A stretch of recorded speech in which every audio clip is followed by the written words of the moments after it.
Here's a 1,300-word creative piece for Star Trek reveals a better First Contact sequel than Enterprise, keeping the tone analytical yet imaginative, with a mix of canon facts and playful speculation. Star Trek reveals a better First Contact sequel than Enterprise. When Star Trek First Contact hit theaters in 1996, it was more than just an action-packed board thriller.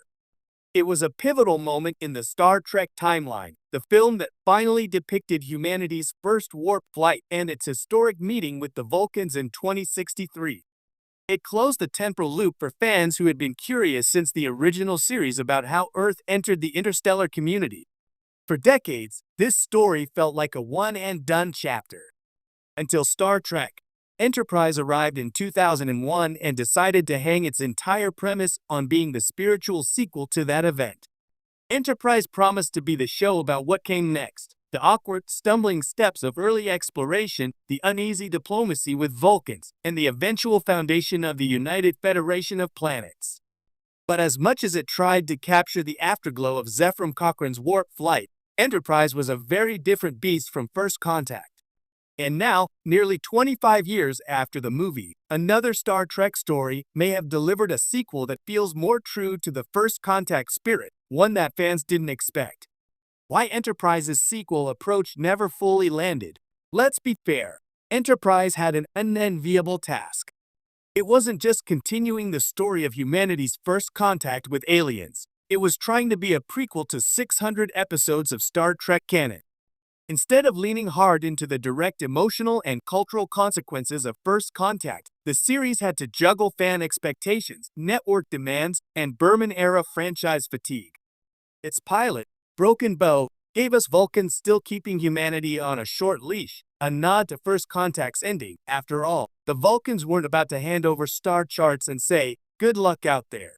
We even saw Zefram Cochrane again in the two-part In a Mirror, Darkly arc, where Enterprise indulged in a deliciously evil mirror universe riff on the Phoenix's launch. But the tone was never quite the same. First Contact was about optimism breaking through desperation, about humanity's first leap into the unknown. Enterprise often felt like a workplace procedural with occasional flashes of that frontier wonder. The connection to First Contact was loose, almost cosmetic. It didn't truly feel like the morning after that historic Vulcan handshake. Enter Star Trek Strange New Worlds Season 2. Here's the twist. Strange New Worlds has recently delivered a storyline that captures more of the First Contact DNA than Enterprise ever managed, and it did so without being a direct prequel. In the episode Tomorrow and Tomorrow and Tomorrow, Lon Noonien Singh finds herself in an alternate timeline where humanity never made first contact with the Vulcans in 2063. Instead, the 21st century plays out with more wars, more paranoia, and Zero Federation ideals guiding Earth's future. The emotional gut punch comes when Lon realizes that the bright, hopeful arc that began in First Contact is not guaranteed. It can vanish with a single disruption in history. This isn't just another Star Trek time travel episode. It's a meditation on why First Contact mattered so much and what was truly at stake in that moment. The alternate Earth in SNW is the cautionary tale. Without Cochrane's warp flight and that Vulcan handshake, humanity stagnates. There's no Starfleet, no exploration, no uniting of worlds. The moral of the story? First Contact wasn't just a neat historical footnote. It was the keystone in the arch of Star Trek's entire future. A true thematic sequel. If Enterprise was the mechanical sequel, showing us the years after 2063, then Tomorrow and Tomorrow and Tomorrow is the emotional sequel. Where Enterprise offered a "what happened next," SNW offers a "what if it never happened." That contrast is powerful because it reframes First Contact not just as an origin story, but as a miracle, a fragile hinge point in history. Enterprise gave us the early NX-era tech struggles, the squabbles with Vulcans, and the slow building of trust with alien species. Important, yes, but it often treated First Contact as a prologue rather than the soul of the narrative. SNW, by contrast, puts the 2063 moment on a pedestal, saying, "This is the day that made the Star Trek universe possible." Without it, everything falls apart. By dramatizing its absence, SNW actually makes you feel the weight of that handshake between Cochrane and the Vulcans more than Enterprise ever did. It makes you miss something you still technically have in canon, which is a rare storytelling feat. How Pike's era channels the Cochrane spirit. It's also worth noting that Captain Pike's crew, more than Archer's, seems to embody the tone of First Contact's ending. Pike's Enterprise is optimistic, adventurous, and deeply curious about the unknown, qualities that feel like a direct extension of Cochrane's "let's see what's out there" moment. Enterprise's NX-01 crew was often bogged down by suspicion, cultural misunderstandings, and political pressure from Earth. That was realistic for the period, sure, but it rarely delivered the soaring hope that First Contact inspired.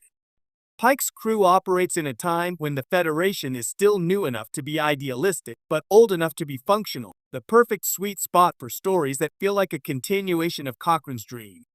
This is why SNW episodes like Tomorrow and Tomorrow and Tomorrow resonate so strongly. They remind us that the joy of First Contact wasn't just in meeting aliens, it was in realizing humanity could finally get over itself long enough to join something bigger. Alternate history as a better mirror. Here's the other reason SNWs take work so well. Alternate history stories are inherently emotional for Star Trek fans because they force us to imagine losing the future we take for granted. Enterprise never truly threatened that future. Even in its darker arcs like the Xindi War, we knew the Federation was still coming. But when SNW shows us a 21st century without First Contact, we're suddenly staring down the barrel of a grim reality where the hopeful future never arrives. That's a kind of sequel to First Contact that feels urgent. It's not about what happens next, it's about why the next thing matters at all.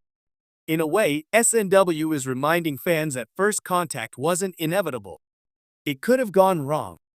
Humanity could have missed its shot. And that makes the victory in 2063 all the sweeter. The Cochrane Legacy Revisited. What's also fascinating is how SNW builds on Zefram Cochrane's legacy without even showing him. In Enterprise, Cochrane's brief appearances and references painted him as a complicated, flawed man, which lined up with First Contact's portrayal of him as a reluctant hero. But SNW doesn't need to bring him back. Instead, it treats his achievement as mythic, something so central to Federation history that its absence is felt like the loss of a parent you never knew. By elevating Cochrane's role in the timeline, SNW quietly makes First Contact feel more important than ever, and that's exactly what a great sequel should do. Why this matters for the franchise? The funny thing is, SNW didn't set out to make a sequel to First Contact. It's not branded that way. But in the same way the Wrath of Khan retroactively made the original series episode Space Seed more powerful, SNW has retroactively deepened First Contact by showing us the stakes of losing it. For longtime fans, it's a reminder that Star Trek's utopian vision is always a choice, not a guarantee. For new fans, it's a crash course in why 2063 it's proof